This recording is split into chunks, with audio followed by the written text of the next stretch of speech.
ওনারা বলেছেন যে অধিকতর যাচাই বাছাই করে আগামীতে আরও সুন্দর বিল আনবেন, কিন্তু ওনারাই আবার বলছেন যে আজকে রাত্রে 12টায় টাইম শেষ।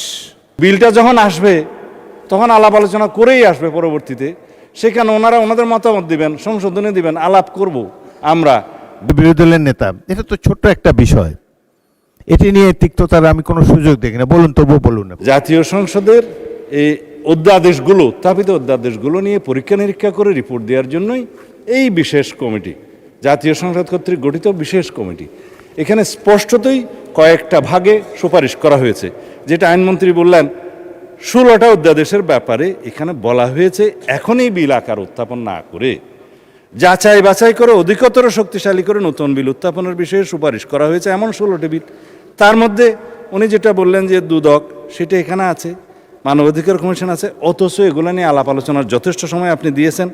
এবং এইখানে আপনি দেখবেন তিনি যেভাবে বললেন যে গুম প্রতিরোধ ইত্যাদি বিষয়ে ওনারা নোট অফ ডিসেন্ট দিয়েছেন, সেই নোট অফ ডিসেন্ট বিষয়ে কথাও হয়েছে, কিন্তু বিলটা যখন আসবে তখন আলাপ আলোচনা করেই আসবে পরবর্তীতে, সেখানে ওনারা ওনাদের মতামত দিবেন, সংশোধনী দিবেন, আলাপ করব আমরা।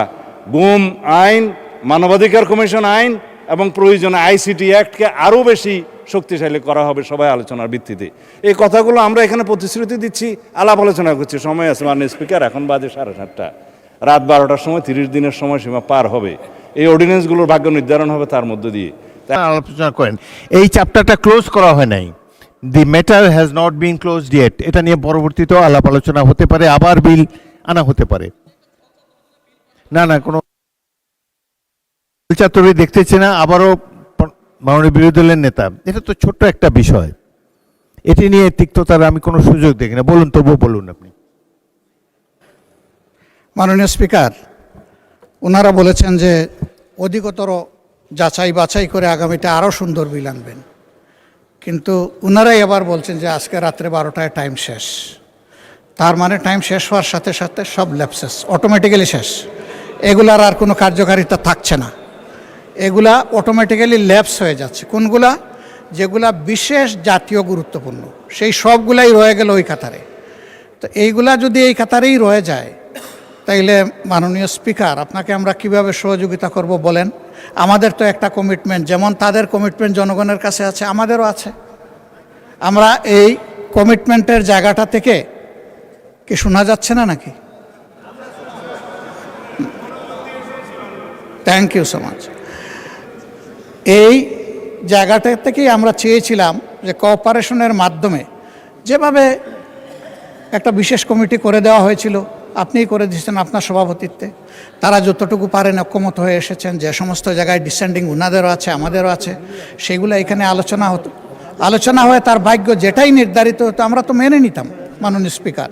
কিন্তু আলোচনাই হবে না, এখন তো এটাকে অলরেডি এজেন্ডা আউট করে দেওয়া হয়েছে। তাইলে আমরা কি করতে পারি বলেন? বলা হচ্ছে যে ভবিষ্যতে আনবেন, ভবিষ্যতে আজকে রাত্রে 12টার পর তো আর 1 মিনিট কাউন্ট হবে না, এটাই তো রেড লাইন। আপনার শেষ হয়েছে? জি, আমার শেষ হয়েছে, ধন্যবাদ। আমার তো মনে হয় যে মাননীয় স্বরাষ্ট্রমন্ত্রী সংসদ নেতার পক্ষ থেকে যে কথা বলেছেন এবং এই যে রেফারেন্স দিয়েছেন এই বিশেষ কমিটির, কোনো কিছুই তো ক্লোজ করা হয়নি। পরবর্তীকালে প্রয়োজন হলে এই ব্যাপারে বিল আনতে পারেন। আলাপ আলোচনার উপরে তারা গুরুত্ব দিয়েছে, আপনাদের সাথে আলাপ আলোচনা করেই তারা বিল মেনেছে। সুতরাং এই ব্যাপারে আপনার চিন্তিত হওয়ার কিছু নেই। আজকে যদি ল্যাপসও হয়ে যায়, আবার এটাকে নতুন করে বিল আকারে আনা সম্ভব, যদি আপনাদের মধ্যে আন্ডারস্ট্যান্ডিং থাকে।